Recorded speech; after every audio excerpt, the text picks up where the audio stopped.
Kieran McGuire here with Boxing Bants, and I'm here with Graham McCormack and manager Ian Gaughran. Graham, you've just won here in the Ulster Hall and Mark Dunlop show, 40-36 in a 4-rounder, and your man came to make you work hard. Fucking hell, man, it's a lot tougher than I give him credit for, you know. Good fight, man. It was a good win, good 4 rounds against a tough, durable opponent, you know what I mean, and who came and threw shots back, and it's a good fight, man. Enjoyed it. Yeah. You know, good to get a good win. Obviously, you knew coming that you couldn't cut any corners, and you had to win the fight to move on to the next. So, were you anyway nervous coming into it at all? Yeah, man. I was nervous because, like I just said there, it's like when you go in as the away fighter, you're the underdog, man. You know, and it's like, okay, there's no real pressure on you. Whereas here, like, the pressure is all on you, and you have to go in and perform. And you know, these guys, you know, he was a lot better than I gave him credit for. Like I said, you look at his records, like, he's all his losses, but he's actually had a good bit of boxing about him, you know. And he made me think. And he was throwing a jab, and he was like, okay, I got to move my head a bit. When I did move my head, you know. But yeah, look, he made me grow a good win, you know. So there was a bit of nerves, but after the first round, I kind of ironed him out and got going, you know. Ian, thoughts on the performance? Yeah, very good. He started a little bit slow, but that's kind of what he does. Probably last time it was Paul Keane, he probably took 2 or 3 rounds to get going. I think this time it was 30 seconds, 45 seconds, and he let Seamus come in with that stiff jab, and he's durable. But what I was really impressed with was that he knuckled down and got busy, because he wanted him to get busy. This is a mid-camp fight, and 4 rounds against a very, very durable opponent. Seamus, he touched on being nervous. No one's ever stopped Seamus, and he comes to fight, and he's a real stiff jab, and kind of came at you a little bit more than you were probably expecting. Yeah. I was expecting it. Definitely more than I was expecting. Yeah, but like as he said, Graham kind of touched on his nerves a little bit. He's a happy-go-lucky kind of character, and he's been through so much, so this kind of thing doesn't faze him.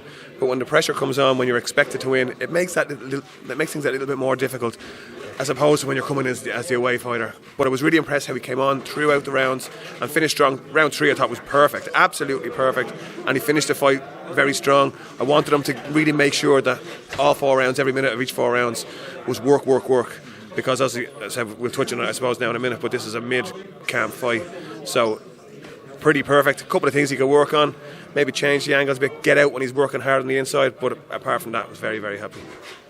So this fight was obviously one of convenience in terms of, obviously he's in the middle of camp and he's going to have a fight coming up, and obviously to get the rounds in and to have a win and have him ranked and sanctioned for the fight, which we'll talk about in a minute. So was that really what it was really about, making sure that Graham was ticking all the boxes before the next fight? Initially we wanted to get him back. It's been 6 months since the Paul Keane fight, almost to the day, and we wanted him to get back in and get busy and have that feeling of camp and losing the weight and getting back in and just feeling that fight atmosphere and feeling good about himself again. He probably, I don't know if he's spoken about it publicly, but there was a bit of a low after the Keane fight, not because he lost, but just because there was such a high and it all happened quite quickly. There was a load of media coverage, it was national newspapers, and like he did a lot with you, did a lot with people, and that huge high, with those huge high comes a big low, and he was a bit down in the dumps with himself, and not because he didn't perform, but just the big high and the big low. So it was important for him to get in here and work and get those 4 rounds in. But in the meantime, the opportunity arose, and we've been working hard behind the scenes to get him a fight, and what he is fighting now in 3 weeks' time, he's going to fight for a WBF International Super Welterweight title over in Rotherham in what we think is a winnable fight. And it's a massive opportunity against a fella with a record, a very, very good record, 22-2. It's no joke. And John Fuchs, sorry, and it's on a Dennis Hobson show. It'll be live on Fight Zone Sunday the 5th of June from Rotherham. We're coming for you, boy.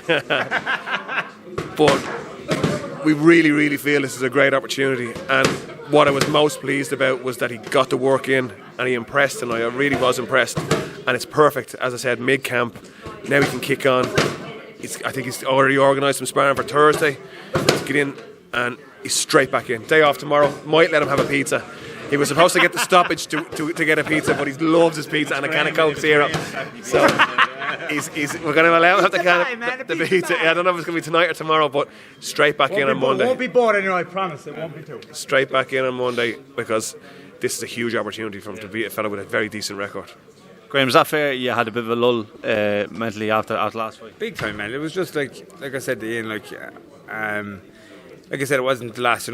Boxing in life is about coming back from losses. It wasn't like I was feeling sorry for myself. I was disappointed at last, but that's boxing. You have to take the wins with the losses. But it was the whole height thing of it, and I suppose being an addict in recovery, that came back to me, and I kind of like, there was such a big low on it, man, and I just kind of was down in the dumps after it, And again, it's not anyone's fault, but my own head can get the better of me, man, and it just dragged me down for a couple of months. I think I said it, Joe, when we were talking about it, and it was kind of tough to come back from that, you know what I'm saying? But I talked with Ian, like I said, like, I have a very, very good team around me. I have a brilliant manager, a brilliant coach, I have a brilliant team, and they're very good friends, we're all friends, and I'm able to talk to them, you know what I'm saying? And it's good that, and my wife, I want to give my wife a big shout out, man. She's an absolute fucking gem, and I don't know how she puts up with me, man, and that's the truth. Like, I wouldn't be able to do this without my wife for fucking, how she puts up. I'm a diva, man, though, especially when I'm in camp. It's like, God, she's like, get away from me, like, so, she helped me pick myself back up again, but look, I suppose life is about, when you fall down, we have to learn how to get back up again so we can push forward, So I'm very, very happy that I got the win, and I'm delighted that, and a big thanks to my manager for getting me this fight in 3 weeks,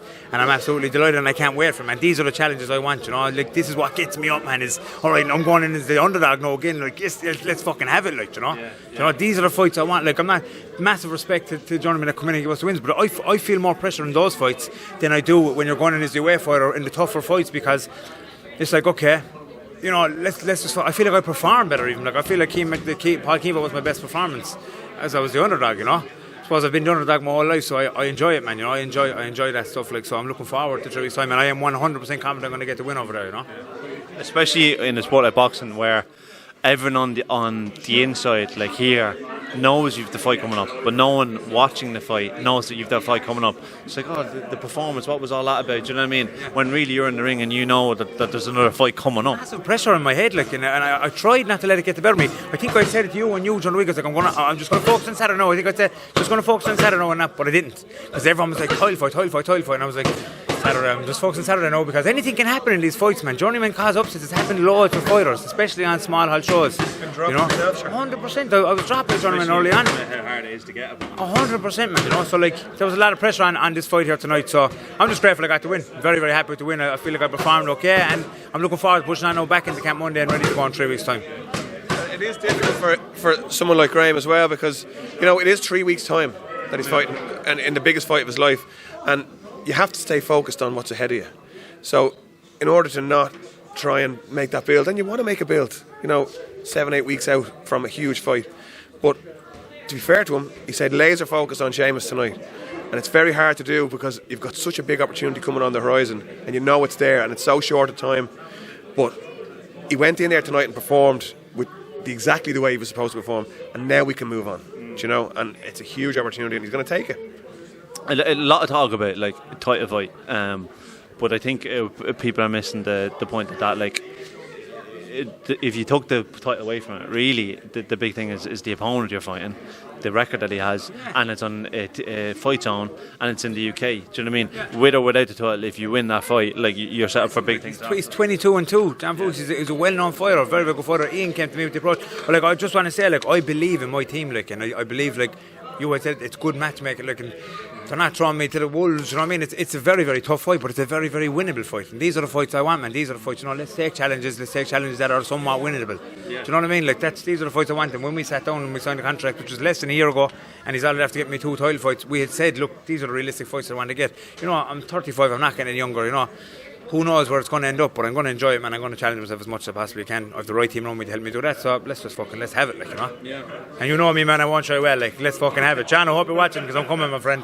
Yeah, he's in fairness, he has been offered fights for very good money on good live shows across in the UK, but they're not fights that, at this stage of his career, that he wants to be taken. There's no point going over. He's not a lamb to the slaughter, and we're under no illusions that we're coming away. Yeah, and we're better than that, and he's better than that, because he's not going to go in there just to take a defeat for the sake of taking $5,000 or whatever. Do you know what I mean? Like, you can do that, and that's fine.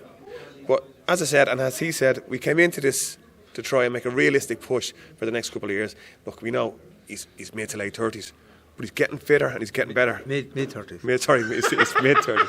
He's getting fitter and he's getting better, and he's improving all the time. Him and Sean have a superb relationship, and you can see that by the way they're going. And look, we're all really looking forward to now in 3 weeks' time, because it's a huge opportunity, and as you said, it's a huge scalp to beat someone with 22-2. Never mind the belt and all that, but that'll be nice. We'll make it. Like a 2. Look that bench, Put one on my own mantelpiece just as a bit of memorabilia. Just before I finish up, anything else you want to say, Graham? Just before we wrap up. Someone ordered me a pizza. I was like, I just want to say I dedicate this fight to my brother-in-law who passed away a couple of weeks ago of a heart attack. Very, very tough on the family, and I just want to say this fight was dedicated in memory of Donald Finn tonight. Ian, Graham, really appreciate it, and I'm looking forward to tuning in on June. Thanks, buddy. Thanks very much, Jan. Thank you.